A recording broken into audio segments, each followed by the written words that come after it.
भारत के सबसे भयानक युद्धों को झेल चुके एक किले की दीवारों के अंदर एक बहुत ही शांत मीनार खड़ी है। ये सिर्फ पत्थर और नक्काशी की कहानी नहीं है।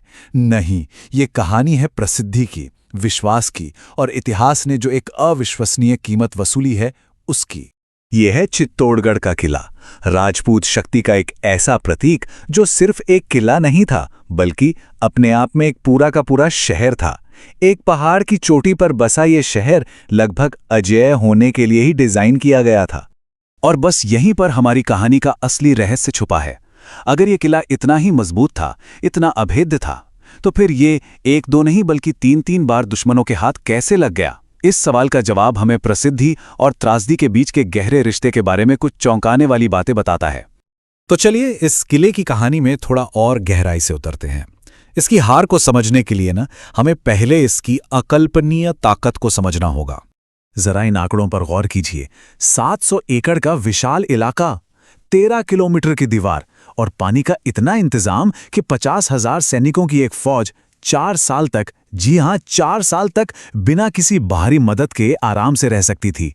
ये सिर्फ एक किला नहीं था, ये तो एक आत्मनिर्भर सैन्य शहर था जो किसी भी हमले का सामना करने के लिए पूरी तरह तैयार था।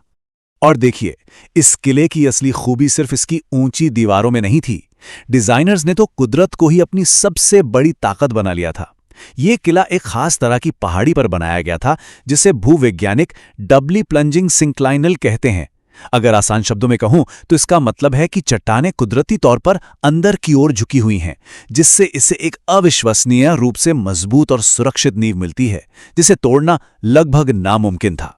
लेकिन इस विशाल किले के अंदर, जहां हर चीज जंग के लिए बनाई गई थी, एक ऐसी इमारत खड़ी है जो बिल्कुल उल्टी कहानी कहती है। शांत सुंदर कीर्ति स्तंभ।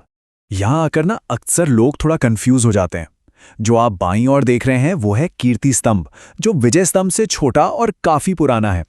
विजय स्तंभ, जैसा कि नाम से ही जाहिर है, एक बड़ी सैन्य जीत का जश्न मनाने के लिए बनाया गया था। लेकिन कीर्ति स्तंभ की कहानी वो बहुत अलग है। तो यहां सबसे जरूरी बात यह है कि ये किसी राजा का स्मारक नहीं है। इसे 12वीं शताब्दी में एक जैन व्यापारी ने बनवाया था। ये प्रसिद्धि के बारे में जरूर है, लेकिन युद्ध की प्रसिद्धि नहीं बल्कि आध्यात्मिक प्रसिद्धि के बारे में है, अंदर की शांति और आत्मज्ञान की प्रसिद्धि। और ये टावर पहले तीर्थंकर ऋषभनाथ को समर्पित है। अब जैन धर्म का एक मुख्य सिद्धांत है अहिंसा, यानी किसी भी जीव को कोई नुकसान ना पहुंचाना। तो जरा इस विरोधाभास को समझिए। एक ऐसा किला जो युद्ध के लिए बना है और उसके अंदर अहिंसा को समर्पित एक स्मारक। तो ये एक बहुत गहरा सवाल खड़ा करता है। अहिंसा के इस प्रतीक ने, शांति के इस टावर ने अपनी ऊंची जगह से असल में देखा क्या? इसकी आंखों के सामने कौन सा इतिहास रचा गया? इसका जवाब क्रूर और दिल दहला देने वाला है। चलिए देखते हैं कैसे। इस शांति के टावर ने भारतीय इतिहास की 3 सबसे हिंसक और विनाशकारी घेराबंदी देखी। 1303, 1535 और 1567, ये 3 तारीखें चित्तौड़गढ़ की किस्मत पर एक मुहर की तरह हैं और कीर्ति स्तंभ ने अपनी आंखों से ये सब कुछ होते हुए देखा। पहला और सबसे विनाशकारी झटका आया दिल्ली सल्तनत से। 8 महीने के लंबे और बहादुर मुकाबले के बाद किला आखिरकार गिर गया और इसने चित्तौड़ में पहले जौहर को जन्म दिया। एक ऐसा भयानक कदम जहां रानी पद्मिनी समेत हजारों शाही महिलाओं ने दुश्मनों के हाथों अपमानित होने के बजाय आग में कूदकर मौत को गले लगा लिया। लगभग 200 साल बाद इतिहास ने खुद को एक और भी ज्यादा दर्दनाक तरीके से दोहराया। वही आखिरी दम तक की लड़ाई, वही बहादुरी और बलिदान, और वही दुखद अंत जिसमें रानी कर्णावती ने एक और सामूहिक जौहर का नेतृत्व किया। और ये स्लाइड आखिरी घेराबंदी की कहानी को बहुत साफ साफ दिखाती है। बस इन नंबरों को देखिए। 8,000 रक्षक 80,000 हमलावरों के खिलाफ, यानी हर एक राजपूत सैनिक के सामने 10 दुश्मन सैनिक। नतीजा तो जैसे पहले से ही तय था। लेकिन चित्तौड़ की कहानी हार पे खत्म नहीं होती। ये ना झुकने की, सम्मान की और कभी हार ना मानने वाली भावना की एक मिसाल में बदल जाती है।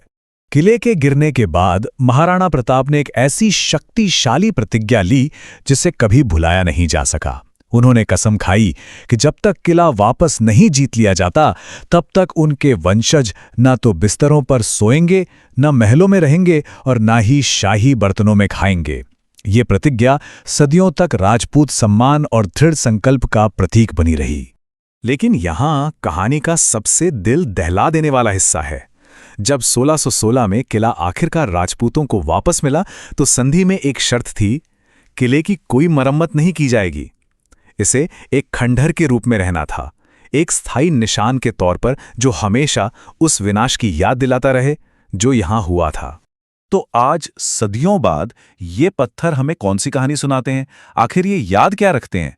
कीर्ति स्तंभ यानी प्रसिद्धि का टॉवर आज भी शान से खड़ा है, एक मूक गवाह की तरह, युद्ध और विनाश के खंडहरों से घिरी शांति और विश्वास का एक प्रतीक।